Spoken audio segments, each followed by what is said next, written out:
Joining me now to unpack this latest in this crypto craze is Bloomberg's Joe Weisenthal, aka the Stalwart on Twitter. Hey Joe, good morning. Thanks for being here. Bitcoin, as we speak, up 10% off of its earlier highs. What does this mean for Bitcoin and for cryptocurrencies? How big of a deal is this news from Tesla? I mean, look, Elon Musk has been talking about a lot of, crypto a lot lately, and he briefly put hashtag Bitcoin at his Twitter bio. I think it's just like he's the richest man in the world, and he's having a lot of fun right now. I think this is his idea of fun. I mean, it's not a huge investment in in the grand scheme of things for Tesla. 1.5 billion is not nothing, but it's not a massive risk for them. I think the combination is that Elon is having a lot of fun with the world right now, and sometimes he talks about Bitcoin, and then he says the next day, oh, Dogecoin is the people's coin, and so forth. And then the next day he announces that Tesla's putting it on his balance sheet. And I think that Elon's brand is a vision of complete unbridled freedom, and you can one day refill your, charge your Teslas on Mars using Dogecoin, and even if that makes no sense, it doesn't matter because it's such a fun story and everyone else is kind of along for the ride. Okay, well, I'm really glad you brought up $1.5 billion being not that much, because that was my reaction this morning too, right? Like 1.5 billion, that's nothing. What's a bigger deal here? Is it Elon Musk saying that, or Tesla, I should say, saying that they've invested in Bitcoin, or that they're accepting Bitcoin as a form of payment? Because that can't be lost here. Yeah, I mean, I think it's a big-ish deal. I mean, here's the thing. We see more and more of these situations where it's like, oh, we're getting part of your salary in Bitcoin, NFL players, or they're going to start selling cars via Bitcoin. The important thing to keep in mind, I would say, is that they're actually still selling them in dollars. It's just that Bitcoin is sort of like, you can translate it to Bitcoin. They're still priced in dollars.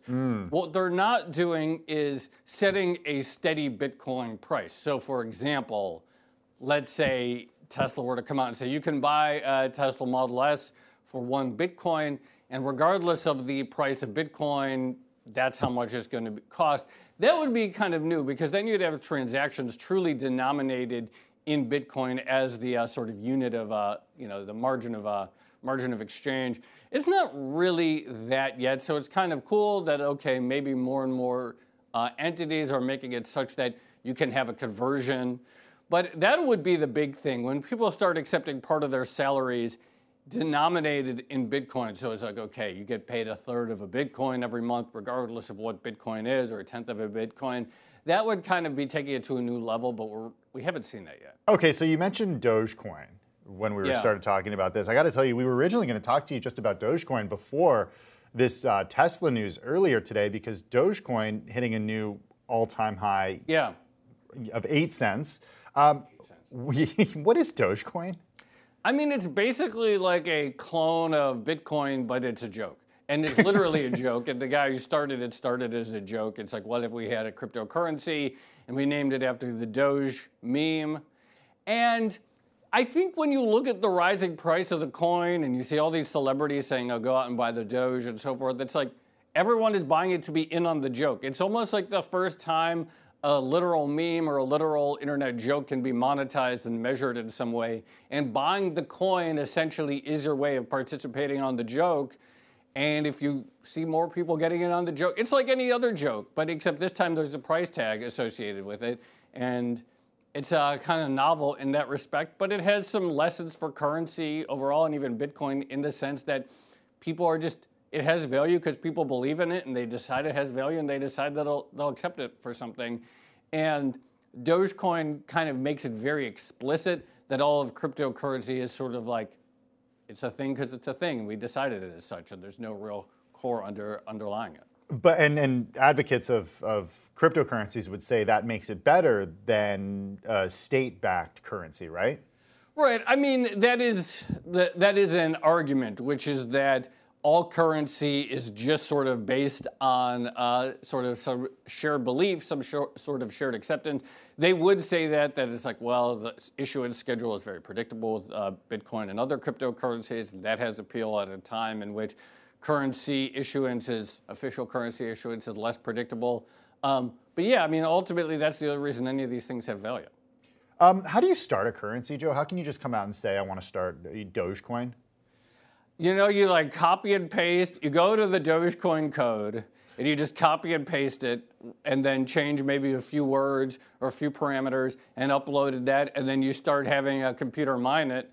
And if you had other entities mine it, then you have a currency. And that's literally all it takes. But you know, thousands and thousands have tried, and very few of them sort of break through because they don't really gather the community.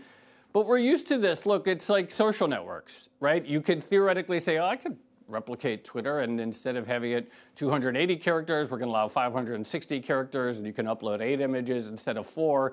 And it wouldn't be hard to build that, but unless anyone came and actually used it, it would be without value. And so the challenge is not in creating the code. The challenge is getting a critical mass of people to want to run your code. Finally, Joe, are there any sort of consequences or implications for the broader financial system that we are seeing Bitcoin absolutely surge up more than 11% right now, new all-time high, and also Dogecoin go to a new all-time high? Any broader implications of this? I mean, I don't think there's any sort of like macro or systemic implications from any of this, but I do think it's a combination of a lot of things. Right now, people like the idea of a currency that isn't controlled by some entity, and people are really in the mood to speculate and gamble these days. Well, there it is. Bloomberg's Joe Weisenthal, the stalwart on Twitter. Joe, thanks as always for your time. Great to see you this morning.